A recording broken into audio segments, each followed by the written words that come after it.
Bismillah, assalamualaikum, halo semuanya. Terima kasih untuk Kak Avelia Bella, Al-Fatih, Yuyun, Faida Syafa, dan Kak Resti Esi. Terima kasih juga buat teman-teman yang belum saya sebut satu persatu ya. Mohon maaf, mungkin di next videonya.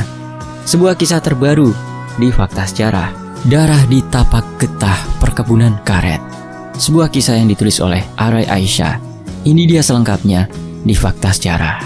Mari kita mulai hiburan misteri ini. Bismillah.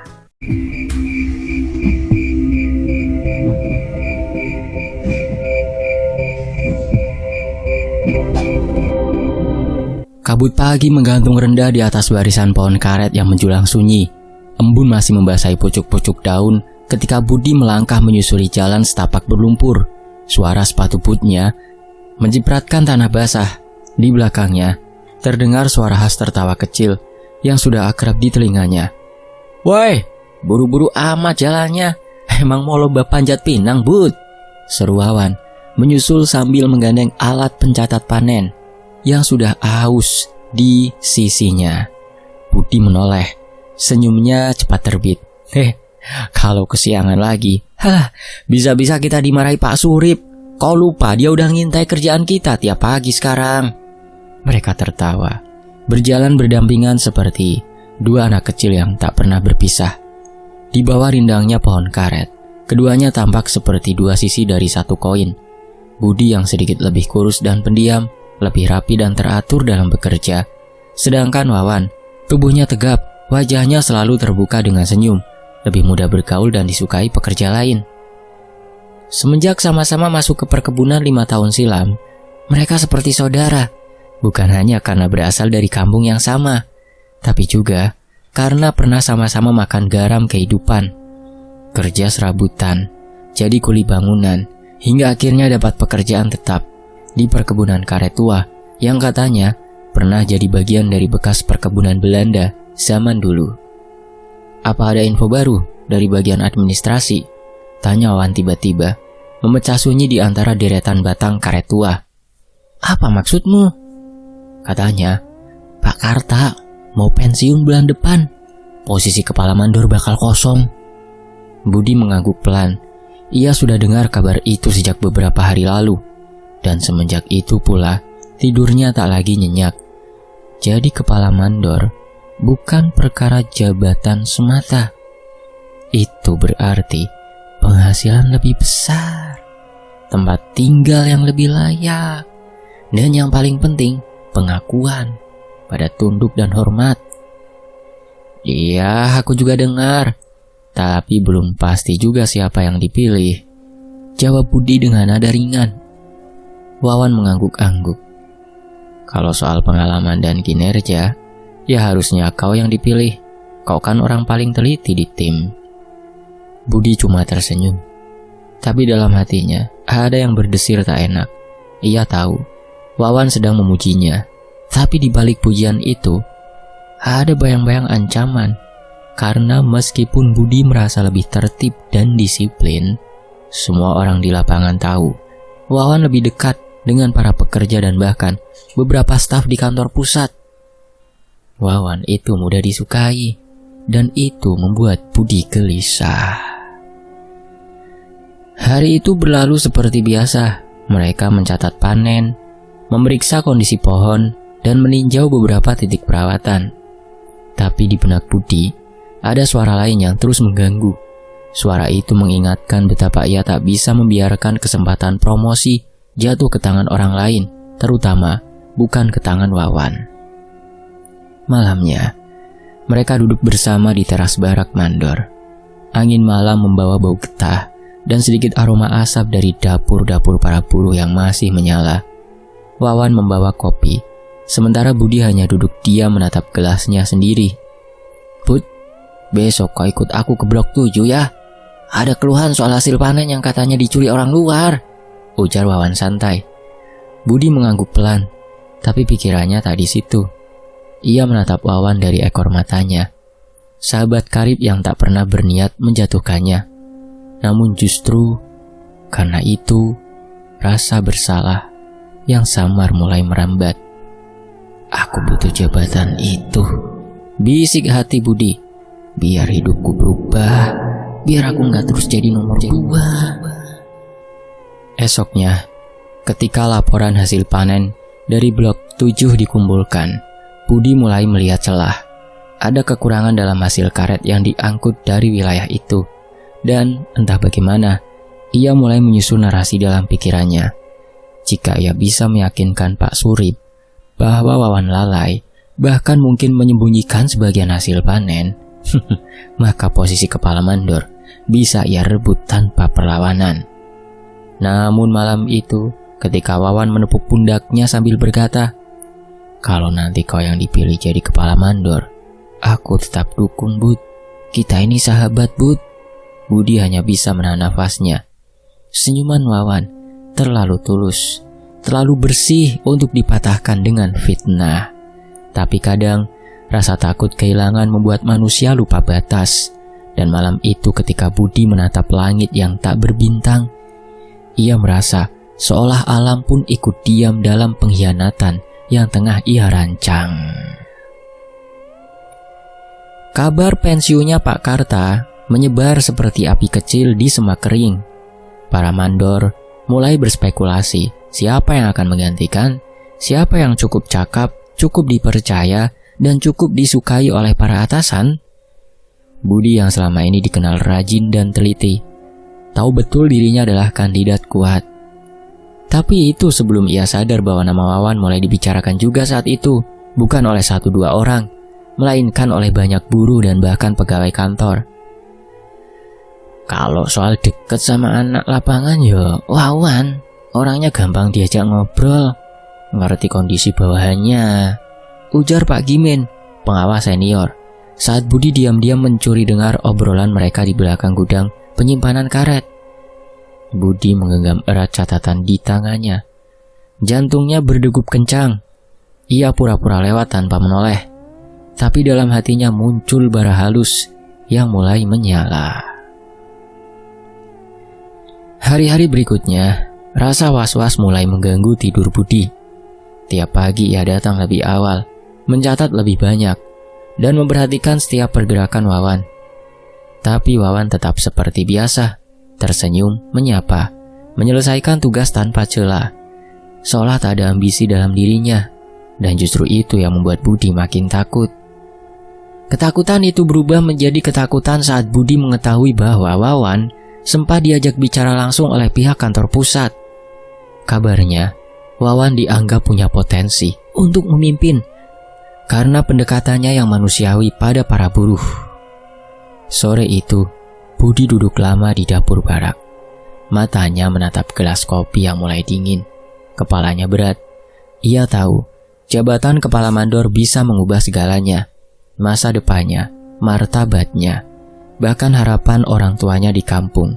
Ia tak bisa kalah, tidak dari siapapun, apalagi dari Wawan. Dan pada malam keempat sejak kabar itu menyebar, Budi mengambil keputusan yang akan merusak segalanya. Dia mulai dari yang kecil. Budi tahu betul bahwa hasil panen dari blok 7 selalu dikelola oleh tim kecil yang dipimpin Wawan. Ia juga tahu bahwa sistem pencatatan panen masih manual, banyak celah, dan jarang diperiksa silang. Budi lalu menambahkan data fiktif di laporan panen, angka-angka kecil yang menunjukkan selisih antara hasil yang dilaporkan dan yang diangkut ke gudang. Tidak banyak, hanya cukup untuk menimbulkan tanda tanya. Beberapa hari kemudian, ia mendatangi Pak Surip diam-diam. "Pak, saya bukan mau nuduh siapa-siapa, tapi saya lihat laporan panen dari blok 7. Sepertinya ada yang janggal, Pak. Saya bandingkan dengan catatan gudang, jumlahnya beda." Pak Surip mengernyit, memegang kacamata bacanya. "Blok 7 itu kan timnya Wawan kan?" Budi mengangguk pelan. "Saya nggak yakin, Pak, tapi ya Bapak bisa lihat sendiri datanya. Saya cuma takut jangan-jangan ada oknum yang ambil kesempatan." Tak butuh waktu lama sebelum isu itu meledak. Pemeriksaan dilakukan mendadak. Wawan dipanggil, diminta menjelaskan selisih yang tak bisa ia buktikan. "Aku nggak ngerti, Pak. Semua sudah aku catat sesuai jumlah yang kubawa ke gudang. Gak ada yang kurang, ujar Wawan. Matanya berkaca-kaca. Ia memandangi Budi yang berdiri di belakang Pak Surip, menatapnya datar, seolah tak ada yang terjadi. Tapi Wawan tahu, ia mengenal Budi terlalu lama. Dan di detik itu juga hatinya terasa hancur lebih dari apapun. Bukan karena dituduh, tapi karena ia tahu siapa yang memulai semuanya. Dalam 2 hari, keputusan keluar. Wawan dinyatakan bersalah karena lalai, meski tak terbukti mencuri langsung. Kelalaian dalam mencatat dianggap fatal. Ia diberhentikan. Tak ada upacara perpisahan. Tak ada tangan yang menjabatnya hangat. Ia hanya pergi, diam, sebagaimana datangnya dulu. Budi, ia mendapatkan apa yang ia inginkan.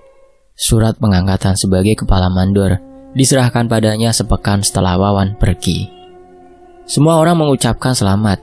Beberapa buruh tersenyum ragu, yang lain hanya mengangguk sopan. Tapi Budi, meski mengenakan seragam baru dan dipanggil Pak Mandor oleh semua orang, tidak merasakan kemenangan.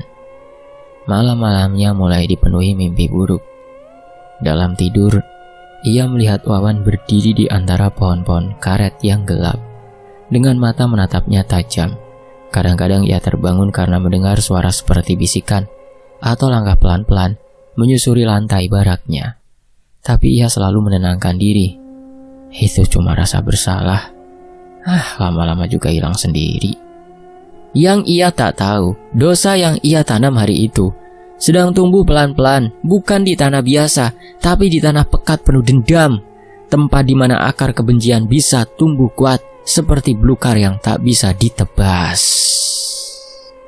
Matahari sore menggantung redup di ufuk barat ketika Wawan mengemasi barang-barangnya dari barak mandor. 1-2 potong baju kerja, sepatu boots yang sudah bolong, dan sebuah catatan harian lusuh yang selalu ia simpan sejak hari pertama bekerja di kebun ini, seperti catatan lembur dan catatan hasil panen yang harus di-store ke gudang. Tak ada satupun rekan kerja yang menemui atau sekadar berpamitan. Barak itu sunyi. Hanya suara daun karet yang bergesek pelan diterpa angin. Langkahnya terasa berat, tapi bukan karena barang bawaan. Berat karena hatinya masih tak percaya. Wajah Budi terus terbayang dalam benaknya. Sahabat yang sudah ia anggap saudara, yang dulu sama-sama tidur beralaskan karung goni, makan nasi lauk garam di warung kecil belakang gudang. Apa kurangku, Bud? Gumam Wawan lirih. Kenapa kau tega sekali? Ia memang tak membawa banyak barang, tapi rasa perih di dadanya seolah satu karung penuh yang tak bisa ditinggal. Begitu sampai di tepi jalan setapak yang memisahkan barak dan area kebun, ia berhenti, menoleh sekali ke belakang. Barak tempat segala kisahnya dimulai, sekaligus tempat kepercayaan terakhirnya runtuh. Wawan tidak langsung pulang ke kampung. Ia menumpang di rumah Mbah Marto, seorang tukang urut tua yang tinggal di ujung kebun. Lelaki itu sudah seperti orang tua angkat bagi beberapa pekerja yang pernah sakit parah atau terluka. Wawan sering membantu Mbah Marto mencari daun-daunan untuk ramuan, dan kini rumah itu menjadi satu-satunya tempat yang masih bisa ia singgahi tanpa merasa hina. Wan, kenapa matamu kayak orang habis ditusuk bayangan? Tanya Mbah Marto, meletakkan teh hangat di depannya. Wawan hanya diam. Ditatapnya cangkir teh itu lama, seolah ada jawaban di dasar ampasnya. Budi, ucapnya akhirnya. Dia yang bikin aku dipecat. Mbah Marto terdiam, tapi raut wajahnya tak menunjukkan terkejut. Ia hanya menghela nafas pelan, lalu duduk bersila di tikar bambu. Kau yakin? Tanyanya pelan. Aku tahu cara Budi menulis angka di laporan panen. Aku pernah kerja bareng dia pas kami jadi petugas pencatat dulu. Tulisan dia beda, miring ke kanan, dan angka 7-nya ada kait kecil di atas. Laporan yang jadi bukti waktu pemeriksaan itu tulisan dia, Mbah. Kalau kau tahu, kenapa tak kau ungkapkan ke Pak Surip? Wawan menunduk, jemarinya mengepal. Karena aku masih berharap dia jujur. Karena aku masih percaya mungkin ini semua cuma salah paham. Mbah Marto mengangguk perlahan. Kadang yang paling menusuk bukan pengkhianatan itu sendiri, tapi fakta bahwa kita percaya seseorang tak akan sanggup melakukannya. Wawan memejamkan mata. Dadanya berdenyut. Bukan karena marah semata, tapi karena luka batin yang tak terlihat. Setiap kali mengingat tawa mereka saat makan bersama, atau saat menggali parit waktu banjir datang, ia merasa seperti sedang menonton kenangan milik orang lain, bukan dirinya. 3 hari berlalu, Wawan masih tinggal di rumah Mbah Marto. Ia membantu membersihkan halaman, mencari daun bidara, dan menumbuk ramuan. Tapi diam-diam, malam-malamnya diisi oleh tulisan tangan di atas buku kecil yang dulu biasa ia pakai mencatat panen. Ia menulis ulang semua yang ia tahu tentang kecurangan Budi, lengkap dengan tanggal, nama blok, dan siapa saja yang terlibat. Kalau nanti aku mati, katanya suatu malam pada Mbah Marto, tolong simpan buku ini. Jangan biarkan orang seperti dia terus menindas orang lain. Mbah Marto hanya mengangguk. Ia tak bertanya apapun lagi. Ia tahu luka seperti milik Wawan tak bisa diobati hanya dengan ramuan atau doa malam. Namun malam itu, saat Wawan keluar untuk mengambil air di sumur belakang, ia berhenti di bawah pohon karet tua yang tumbuh sendirian di tengah halaman. Batangnya hitam legam. Bekas luka bakar masih tampak samar di permukaannya. Ia menyentuh batang pohon itu dan berbisik lirih. Kalau ada makhluk yang mendengar dendam ini, datanglah, ambil saja bagian tubuhku yang kau mau sebagai imbalan, asal balasannya sampai ke dia. Angin berhembus pelan, tapi daun-daun di atas pohon tak bergeming. Suara jangkrik mendadak senyap, hening, terlalu hening. Pagi harinya, Mbah Marto melihat Wawan duduk di teras, matanya merah, tapi wajahnya tenang. Aku akan pergi hari ini, Mbah. Aku mau pulang ke kampung, tapi sebelum itu, aku ingin mampir ke barak 1 kali lagi. Untuk apa? Cuma ingin melihat, Mbah, sekali saja. Tempat di mana aku pernah percaya pada seseorang. Dan tanpa berkata banyak lagi, Wawan melangkah pergi. Tapi langkahnya kali ini berbeda, tidak berat, tidak ringan, tapi seolah-olah ada yang berjalan bersamanya. Di sisi lain, pagi itu Budi bangun dengan rasa nyeri tajam yang menusuk di telapak kaki kirinya. Ia sempat mengira kakinya hanya terkilir karena kemarin terlalu lama berdiri saat mengawasi pemupukan di blok baru. Tapi begitu ia mencoba berdiri, rasa perih itu menjalar seperti ditusuk duri panas dari bawah telapak ketumit. Ia meringis, terpaksa duduk kembali di pinggir ranjang. Paling cuma kesleo biasa, gumamnya sambil memijit perlahan bagian yang nyeri. Namun, ketika ia membuka kaos kaki, tampak bagian tengah telapak kakinya memar, menghitam keunguan seperti lebam busuk. Baunya pun aneh, menyengat seperti bangkai kecil yang terperangkap di balik kulit. Budi sempat terdiam. Ia mencoba mencium lebih dekat, lalu buru-buru menjauh. Ia tak pernah mengalami hal seperti ini. Luka kecil, iya, lecet atau kapalan karena sepatu baru pun pernah. Tapi ini lain. Seolah ada sesuatu dari dalam dagingnya yang membusuk diam-diam. Hari berikutnya, nyeri itu bertambah parah.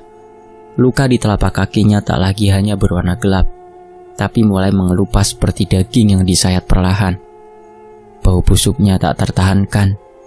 Setiap Budi melepas sepatu di baraknya, ia harus buru-buru mencuci kaki dengan air sabun dan abu gosok agar tak tercium kemana-mana.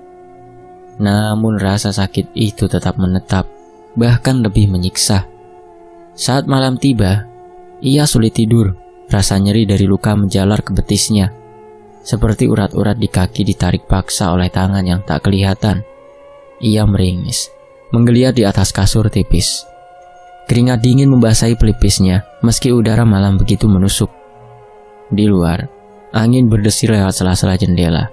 Tapi ada satu momen, saat malam paling sunyi, Budi merasa seperti mendengar suara langkah, pelan, berat, menyeret sesuatu di luar baraknya.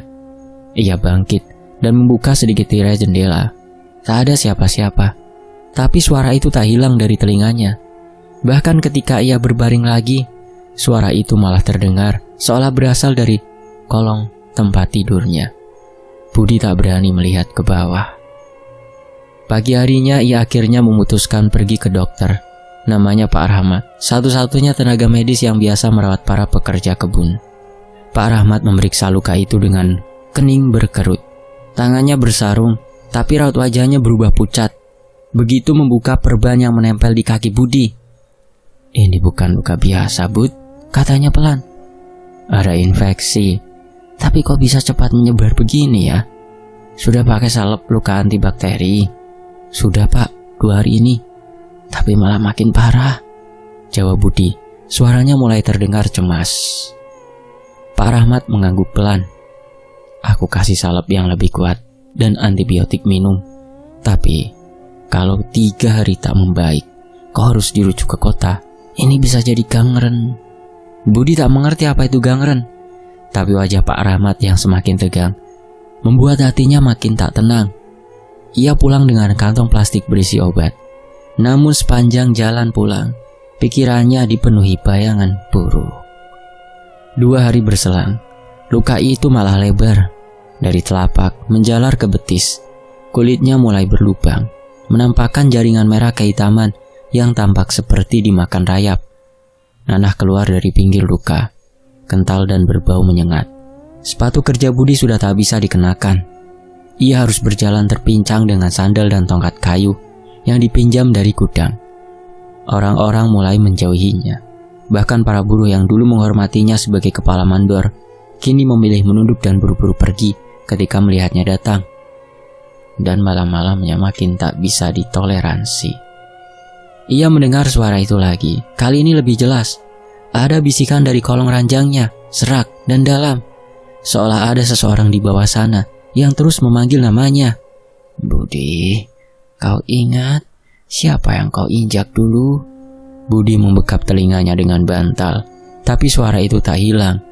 Suara itu malah seolah masuk ke dalam kepalanya, berputar-putar seperti dengung tawon yang tak bisa diusir. Pada malam ketiga, saat luka di pahanya mulai membentuk lubang kecil dan kulitnya menghitam seperti arang gosong, Budi akhirnya tak sanggup lagi. Ia menangis diam-diam.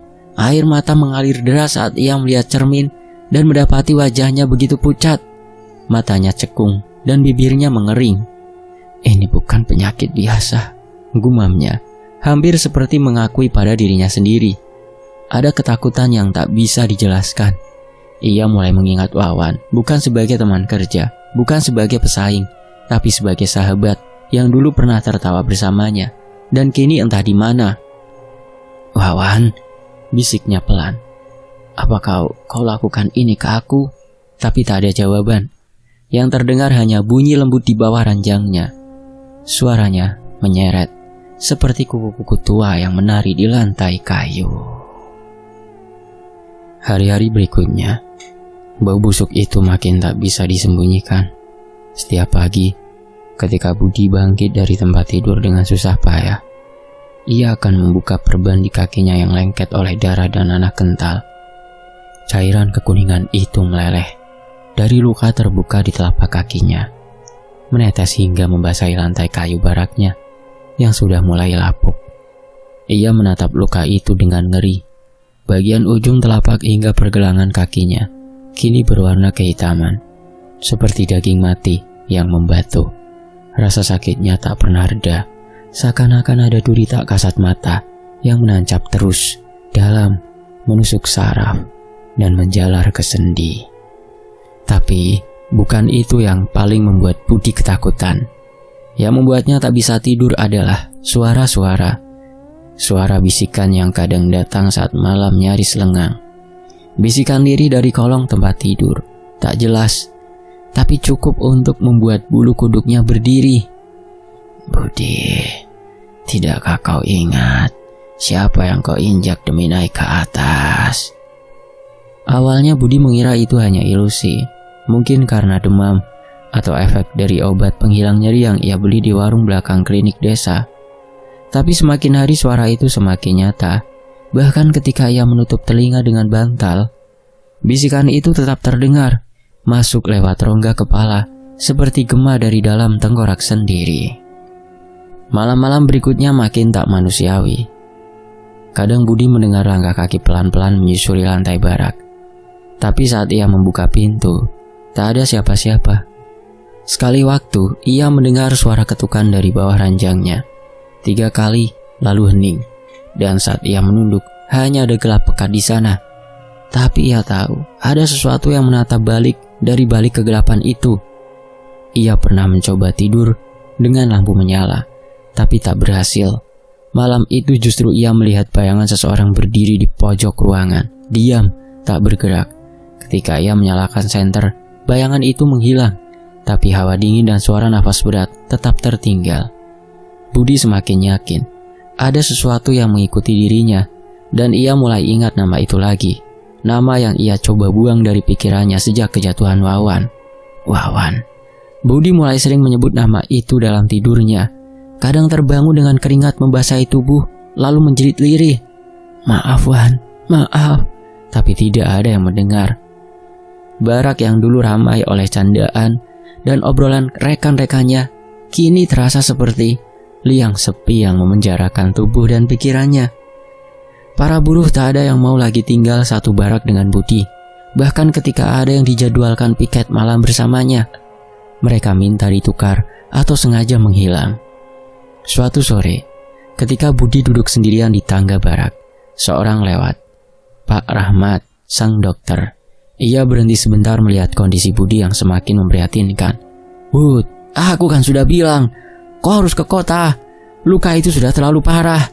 Kalau dibiarkan, bisa hilang kaki kau, ujarnya pelan. Budi hanya tertawa kecil getir.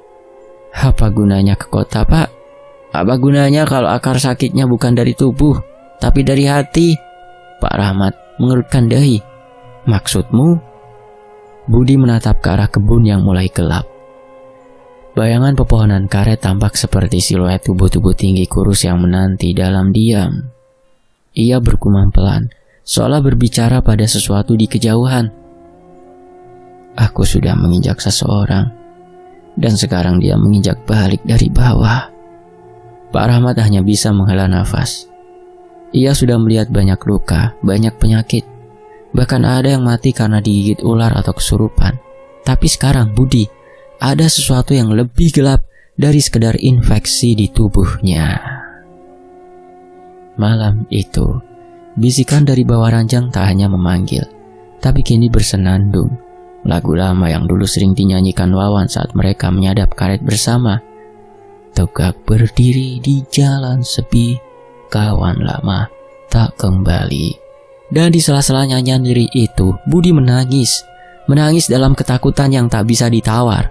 Karena ia sadar, ini bukan luka biasa, ini bukan penyakit, ini hukuman. Dan tak ada obat untuk luka yang datang dari pengkhianatan. Di waktu yang berbeda, Budi duduk sendirian di pojok gudang logistik. Menunduk dalam diam. Keringat bercucuran dari pelipisnya meskipun hari itu hujan turun cukup deras. Kaos kaki bekas yang ia bungkus berlapis-lapis di kaki kini tak mampu lagi menyembunyikan bau busuk yang terus merembes keluar, menyengat, dan menyusup ke setiap celah udara. Tak ada yang berani duduk di dekatnya, bahkan Pak Surep, atasannya yang dulu sering mengajaknya berdiskusi, kini lebih memilih mengirim orang lain bila perlu menyampaikan instruksi. Seringkali, bila Budi datang ke barak makan siang, para buruh buru-buru beranjak, pura-pura ada tugas atau sekedar pindah tempat duduk. Budi pura-pura tidak peduli. Tapi jauh di lubuk hatinya, ia tahu semuanya berubah. Bukan hanya karena luka di kakinya yang kini makin parah, tapi karena kehadirannya kini membawa hawa tak nyaman. Bukan sekadar bau, tapi semacam rasa ganjil, berat, seperti membawa aura yang tak disukai oleh siapapun. Suatu siang, saat Budi datang terlambat ke pos jaga blok 2, ia mendapati warung kecil tempat para mandor biasa ngopi sudah kosong. Hanya ada sisa gelas kopi dan bangku yang masih hangat. Ia tahu, baru saja mereka pergi. Entah siapa yang jadi pemicunya, tapi Budi sadar mereka sudah saling memberi isyarat untuk menjauh begitu ia terlihat dari kejauhan. Ia duduk perlahan, menatap ke arah pohon karet yang basah oleh sisa hujan. Angin sore menyapu lembut, membawa aroma tanah basah yang mestinya menenangkan. Tapi, bau busuk dari kakinya sendiri tetap mendominasi, menusuk hingga membuat perutnya mual. Sudah gak bisa disembunyikan lagi, bisiknya lirih. Ia teringat Darto, buruh yang dulu paling sering ngobrol dengannya.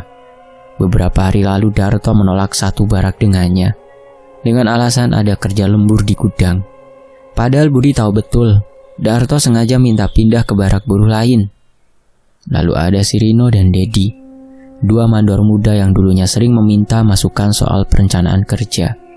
Kini setiap kali mereka melihat Budi datang, mereka berpura-pura menelpon atau buru-buru menutup buku logistik, seolah kehadiran Budi seperti mendatangkan bencana kecil yang harus segera dihindari. Suatu malam, Budi mencoba memaksa ikut ke dalam rapat kecil antar mandor di barak utama. Ia datang lebih awal, berharap bisa bicara lebih dulu. Tapi begitu ia masuk ruangan, percakapan langsung terhenti. Semua menoleh, sebagian memalingkan wajah. Beberapa bahkan buru-buru menutupi hidung dengan tangan. Ruang yang tadinya penuh obrolan hangat mendadak sunyi.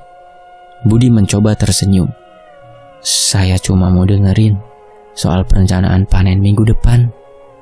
Pak Surip menatapnya dengan ekspresi datar. Lain kali Bud, kita belum butuh semua orang di rapat ini. Cukup yang blok aktif. Seketika Budi paham itu hanya alasan halus untuk menyuruhnya pergi. Ia mengangguk pelan, lalu keluar tanpa suara. Tapi begitu pintu ditutup, ia mendengar suara bisik-bisik dari dalam.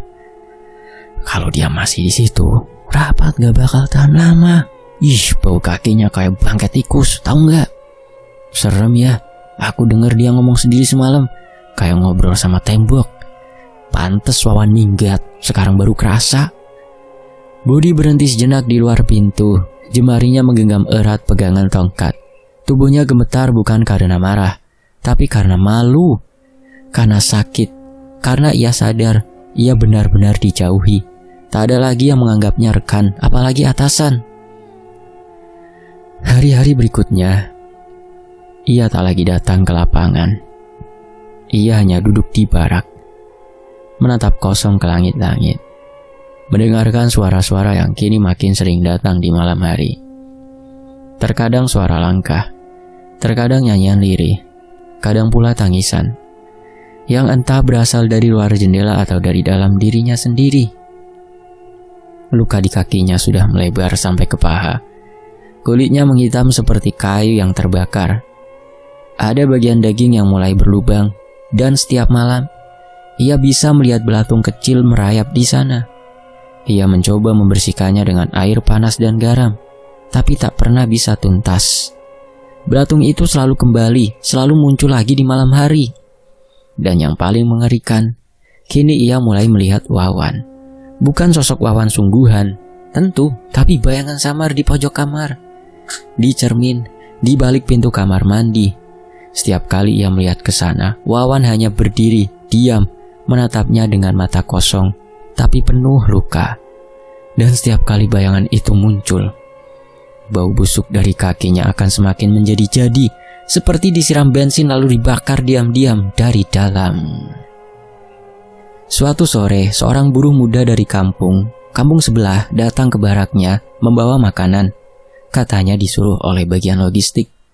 Tapi begitu pintu barak dibuka, pemuda itu langsung mundur 2 langkah sambil menutup hidung. Astaga Pak, maaf, saya taruh di luar saja ya Pak.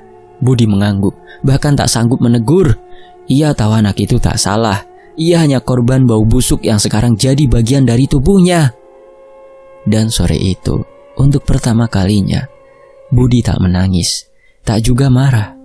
Ia hanya duduk menghadap jendela, menatap pohon-pohon karet yang berjejer seperti pasukan bisu.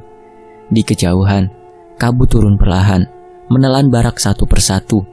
Dalam diam, ia menyadari sesuatu. Dosa bukan hanya menyakiti orang lain, tapi juga saat kau tak sanggup meminta maaf dan dunia membalasnya dengan diam. Hari itu langit di atas perkebunan seperti mengenakan jubah abu-abu kelam. Hujan turun pelan, tapi tak menyegarkan. Udara terasa berat, lengket, dan seolah mengabarkan sesuatu yang buruk akan terjadi. Budi duduk di ruang perawatan kecil milik klinik desa. Nafasnya pendek-pendek. Selimut tipis menutupi tubuhnya, tapi keringat dingin terus mengalir dari dahi dan punggungnya. Bau luka di kakinya makin tak tertahankan. Bahkan perawat yang biasa menanganinya kini hanya mau masuk setelah mengenakan masker tebal dan minyak kayu putih yang dioles di bawah hidung. Luka itu sudah tak lagi bisa disebut luka. Daging di kaki kiri Budi membusuk nyaris menyeluruh. Kulitnya robek seperti kain lapuk. Tulangnya terlihat, dan di beberapa bagian mulai ada perubahan warna kehitaman yang menandakan kematian jaringan total. Dr. Rahmat berdiri di ujung ranjang. Raut wajahnya muram. Ia sudah mencoba segalanya, dari antibiotik, salep khusus, hingga ramuan tradisional pemberian Mbah Marto. Tak ada yang berhasil. Yang ada justru luka itu terus menjalar, dan kini bahkan mengancam pinggul. Bud, ucapnya pelan. Kalau ini tidak segera diambil tindakan, racunnya bisa menyebar ke jantung. Budi menatap dokter dengan mata sayu. Maksudnya diamputasi? Dokter tak menjawab. Ia hanya mengangguk pelan. Hening panjang menyusul. Budi menoleh ke jendela, menatap pohon-pohon karet yang samar terlihat di balik tirai hujan. Dulu tempat itu adalah panggung hidupnya, tempat ia berdiri sebagai kepala mandor, tempat ia menginjak mimpi sahabatnya sendiri demi berdiri lebih tinggi. Kini, ia hanya bisa duduk, tak berdaya, seperti sisa manusia yang menunggu ditebas waktu. "Lakukan saja, Pak," katanya akhirnya. "Potong kaki ini, mungkin memang itu bayaran yang harus saya lunasi." Operasi dilakukan di rumah sakit kabupaten. 2 hari kemudian, amputasi dari lutut ke bawah. Prosesnya cepat, tapi efeknya jauh lebih dalam daripada sekedar kehilangan anggota tubuh. Budi kini hanya manusia setengah jalan, setengah langkah, setengah martabat. Dan ketika ia kembali ke desa dengan kursi roda tua, hanya ada satu orang yang menyambutnya. Petugas logistik yang mengantar surat pemecatan dan pesangon kecil dalam amplop coklat. Tak ada upacara, tak ada perpisahan. Hanya segelintir kalimat kaku. "Terima kasih atas jasa Bapak selama ini. Semoga sehat selalu." Lalu hilang hening. Budi kini tinggal di gubuk kecil peninggalan pamannya yang sudah lama meninggal. Letaknya jauh dari kebun, berada di tepi hutan kecil yang jarang dilalui orang. Tempat itu dulu digunakan sebagai penyimpanan alat-alat sadap. Kini hanya tempat pelarian seorang lelaki yang tak punya apa-apa lagi, kecuali ingatan dan penyesalan. Setiap pagi, ia duduk di kursi rotan reot menghadap ke hutan. Kakinya yang tinggal satu sering diletakkan di bangku kecil. Sementara sisa luka bekas amputasi dibalut kain kasa seadanya. Udara sekitar memang sejuk, tapi tak pernah terasa benar-benar tenang. Kadang suara dedaunan bergesekan di hutan terdengar seperti bisikan. Kadang angin malah meniup jendela seolah mengetuk, mengingatkan Budi bahwa sesuatu masih ada. Kadang ia merasa Wawan berdiri di pinggir halaman, menatapnya, tak berkata apa-apa, hanya diam, seperti saat ia terakhir kali melihatnya di barak. Diam yang menyimpan ribuan tanya dan berjuta luka. Dan malam-malam di gubuk itu, ia tak pernah benar-benar sunyi. Kadang, ada suara langkah menyeret di luar dinding bambu. Seolah seseorang atau sesuatu berjalan dengan kaki satu. Suara itu berhenti di ambang pintu. Tak pernah masuk, tapi cukup untuk membuat Budi menggigil di balik selimut tipisnya, memeluk tubuh sendiri yang kini tak utuh lagi. Ia tak lagi berharap ada yang datang. Tak berharap maaf, tak berharap pengampunan. Yang ia lakukan tiap malam hanyalah menulis di sebuah buku kecil. Ia mencatat semuanya. Yang ia lakukan tiap malam hanyalah menulis. Mulai dari fitnah kecil yang ia buat kepada Wawan, hingga hari ia kehilangan kakinya. Bukan untuk dibaca orang lain, tapi untuk ditinggalkan. Siapa tahu kelak angin malam bisa membawa isi hatinya ke tempat di mana Wawan berada. Suatu malam ia menulis satu kalimat terakhir. Aku memang bukan lagi manusia utuh, tapi rasa bersalahku masih lengkap. Dan pada pagi yang basah setelah hujan semalaman, Budi tak lagi terlihat duduk di kursi rotanya. Pintu gubuk dibiarkan terbuka, angin menyusup masuk, mengibaskan tirai sobek. Di dalam hanya ada tubuh kurus yang terbaring kaku di ranjang bambu. Tangan menggenggam buku catatan, wajah pucat menatap langit-langit. Tak ada darah, tak ada jejak luka baru, hanya bau lembut dari daun karet yang basah dan udara yang mendadak terasa sangat dingin. Dan untuk pertama kalinya setelah lama, Budi tidur dengan tenang. Mungkin di antara bisikan hutan dan kesunyian terakhir, ia akhirnya menemukan satu hal yang tak pernah ia miliki sejak pengkhianatan itu terjadi. Kelegaan. Tamat. Demikianlah sebuah kisah, semoga bisa mengambil hikmah dan tentunya bisa terhibur dalam hiburan misteri ini. Mohon maaf kalau ada salah kata, saya pamit dulu. Terima kasih buat teman-teman yang belum saya sebut, mohon maaf ya. Terima kasih komentarnya, terima kasih udah menyimak, terima kasih untuk like-nya dan share-nya. Terima kasih teman-teman. Sampai jumpa di kisah lainnya. Wassalamualaikum warahmatullahi wabarakatuh. Tetap di Fakta Sejarah. Alhamdulillah.